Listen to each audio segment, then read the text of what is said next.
Come on in. Let's get started. Come on in. Come on in. Come on in. Good morning. Good morning. Good morning. Greater New Birth app. Good morning, Facebook. Good morning, YouTube.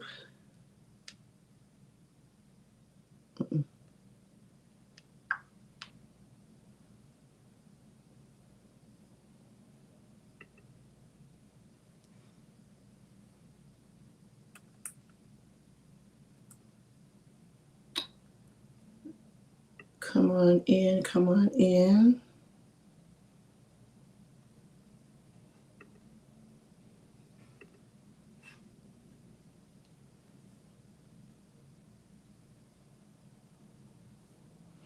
All right. Good morning. Good morning. Good morning. I see you. Good morning, Tanisha. Good morning, Felicia. Good morning, Miss Christine. Yellow Belly 25. Welcome. We welcome you. I've never seen your name before, so maybe this is your first time. And if so, we welcome you to our Morning Manna, where we spend time together studying for about 10 minutes. So welcome. Good morning, Bishop Pickney, D. Campbell. Good morning, Facebook. Good morning, Deborah Owens. Good morning. Good morning. Good morning. Good morning. Good morning, Miss Susan. Love you too. Come on in this morning. We are talking about neighbors. We've been talking about neighbors. Woo! It's been good. Hasn't been good? It has been good. Good morning. Good morning. Good morning. Good morning, Ernest Gillespie.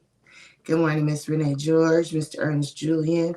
Give you a couple seconds to come on in, and then we'll review for a moment and then dig right back in. This has been a really rich lesson. You know, I feel like I say that every week, but I do feel like every week it's a rich lesson. I don't know.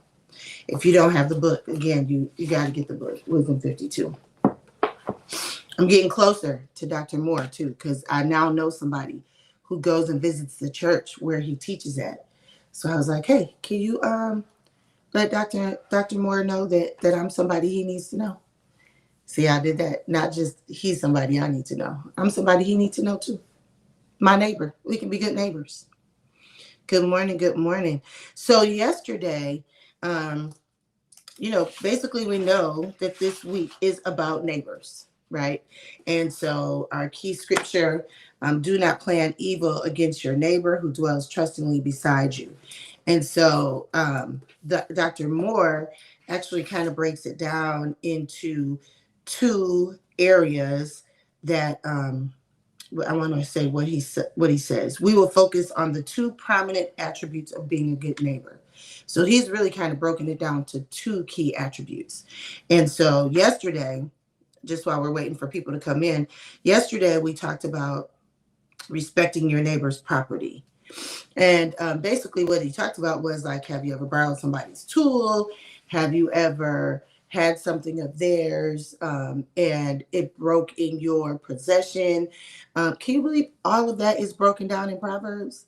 Because Solomon knew that this day would come and people would have those kind of things.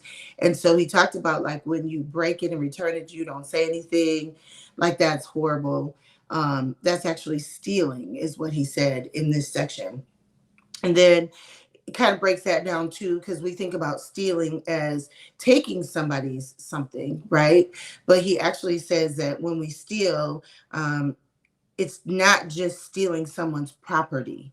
It's basically really about how do we handle what belongs to other people.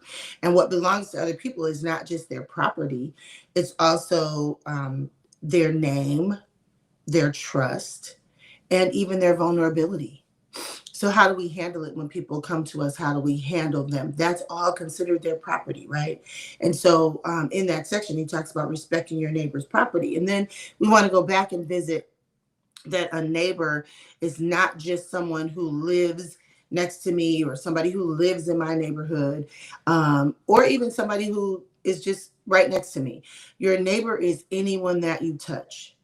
In our biblical sense, your neighbor is anyone that you touch, come in contact with, have any kind of I'm going to say it's not even just relationship. I was going to say relationship, but it's not just relationship. But anybody you encounter is considered your neighbor. And so how do we handle them? And to wrap up our review, it says most people think being a good neighbor means not bothering people, right? But biblically, being a good neighbor means handling people's lives with care. And as we talked about in this section, it's their property, it's their reputation, it's their trust. And so that's how we wrapped up yesterday. So today we're going into the second one that he says is one of the keys, and that is protecting your neighbor's reputation. Protecting your neighbor's reputation. And so I'm going to start. I'm on page 123. And here's what it says. Solomon's most important piece of advice. Don't lie about your neighbor. What you whisper in your backyard has a way of reaching the front door. And then the scripture says, be not a witness against your neighbor without cause, and do not deceive with your lips. Proverbs 24:28. And then one of the 10 commandments says, you shall not bear false witness against your neighbor. That's Exodus 20:16. So Solomon's point is very simple, right? It's simple, but it's powerful. What he's basically saying is don't use your words to damage people. He's saying lies, exaggeration, and sometimes just venting rarely stay with the people that you're with. You got to really trust people. That's not to say that we're not going to vent sometimes, because we get frustrated and we vent. But in our venting, what we're not supposed to do is lie. That's the one thing. But what Solomon is saying is it rarely stays where it started. So if you're going to vent, make sure you're venting honest and truth, because if it gets back to the person, you're able to say what you said was not a lie. He really kind of talks about what's whispered in private has a way of showing up in public. And sometimes that damage reaches a person before the truth does. And so basically, when we are lying, or when we are gossiping, or when we are talking about someone, and he has said before, it rarely stays where it's at.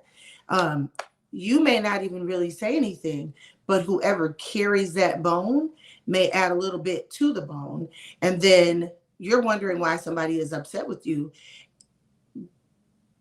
And you don't even have a chance to tell them that that's not even what you said. You may never have a chance to tell them that that's not what you said. You may not even ever know that somebody took the bone. So they're saying, be very careful with it. And then it goes on in the book. He says that's why God takes false witness so seriously.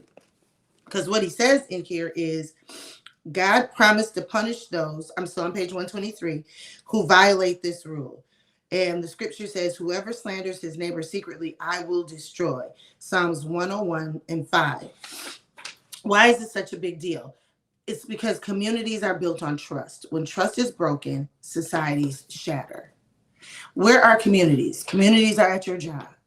If trust is broken at your job, it's hard for you all to be a community. Trust is broken. Families are communities, even though they're families. If trust is broken in families, it's hard to build it back up. It's the same way with church. And that's what we do. We do ministry, right? We have to be careful in what we do in ministry, because when trust is broken, communities then begin to break down.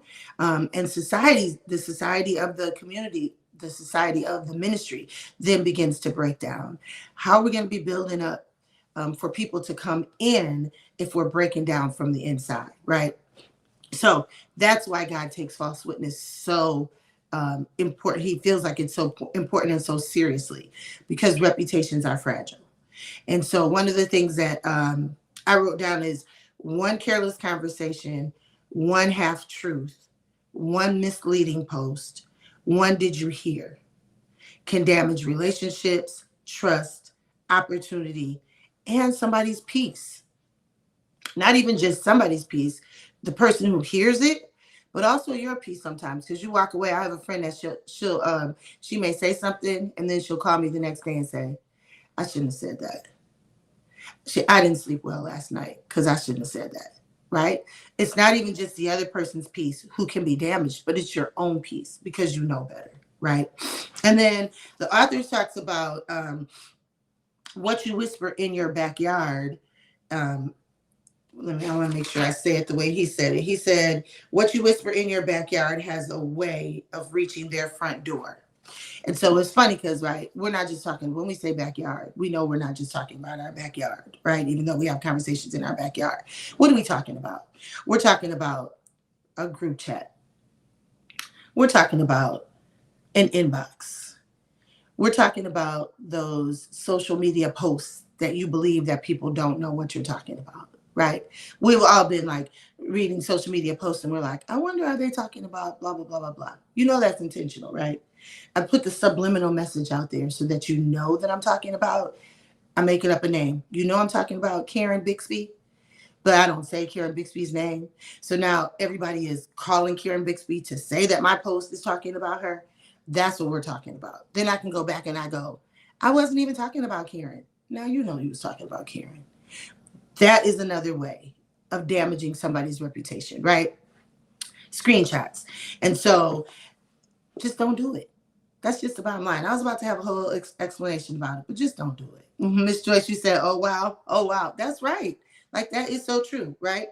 So then, I talked about the fact that it breaks when trust is broken, communities are broken, societies shatter. So I already talked about that. So being a good neighbor means protecting people when they are absent, right? I am guilty of, if I hear somebody telling a story, my friends laugh at me all the time because they like Denise, but I do. If I hear somebody telling a story and I know it's not true, I say, that's not true. She didn't say that. He didn't say that. That's not true. That's how you protect somebody else, right? And it doesn't even have to be my friend or my close person. They're my neighbor. So I need to protect them and protect their reputation. If you're engaging in a conversation and you hear things that aren't true, or you hear something that somebody supposedly did and you know it's not true, it's your obligation to speak up for your neighbor when they're not there, because that's what a good neighbor does. We protect people in their absence. We speak truthfully. We refuse to participate in gossip. So here's the question that I have for you that goes with that. When you're having the conversation, I need you to ask yourself, would I be saying this if my neighbor was standing here? Would I be saying this if my neighbor was standing here? And if not, then we're probably not supposed to be saying it. So that's just, a little post check for yourself. A little post check for yourself, right? All right. So the next section that he goes into is, it says, most slander is rooted in financial gain. That's why the rules against slander are not merely to promote personal morality, but to protect the poor. It's critical for neighbors to care for the most vulnerable in their communities. Leviticus 19:13 addresses this directly. You shall not oppress your neighbor or rob them.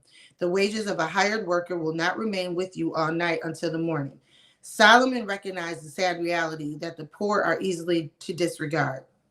The poor is disliked even by his neighbor, but the rich has many friends. Whoever despises his neighbor is a sinner, but the blessed is he who is generous to the poor. That's in Proverbs. For the good of the community and the pleasure of God, the first to look out for the most overlooked. Right. So basically what he's saying is most slander is not random. Right. The author is letting us know that it usually benefits someone. And so this scripture sounds like it's around like financial gain, and some of it is, but there's other ways that people gain. So people sometimes tear down or tear our neighbor. I'm gonna keep saying our neighbor because we need to make that personal about our neighbor, right? Sometimes they tear down for attention, sometimes influence, sometimes to get sympathy, sometimes power, sometimes advantage, and then also, as mentioned, sometimes financial opportunity. And so sometimes people damage another person's reputation to elevate their own position in those different regards. And I know it sounds wild, and I think we know it already, but I think as they encourage us in being a good neighbor, it will make us more conscious of it. It definitely makes you have a pulse check on your conversations and how you operate. And so that's where we're going to leave off. We're going to come back and continue to talk about that section tomorrow morning. Listen, Wisdom 52, we're talking about being a good neighbor. Go out and be a good neighbor today. All right? All right? I got to see you in the chat. Go out and be a good neighbor. Is that okay? Okay, I need some hearts or some yeses or something that you're going to go out and be a good neighbor. And we're going to come back tomorrow and talk about it. Listen, today is a great day to have a great day. So guess what I want you to do? Go ahead and do just that. I'll see you tomorrow morning at 6:55, where we'll continue to dig into Wisdom 52 Proverbs, where Solomon talks to us about being a good neighbor. Have a great day.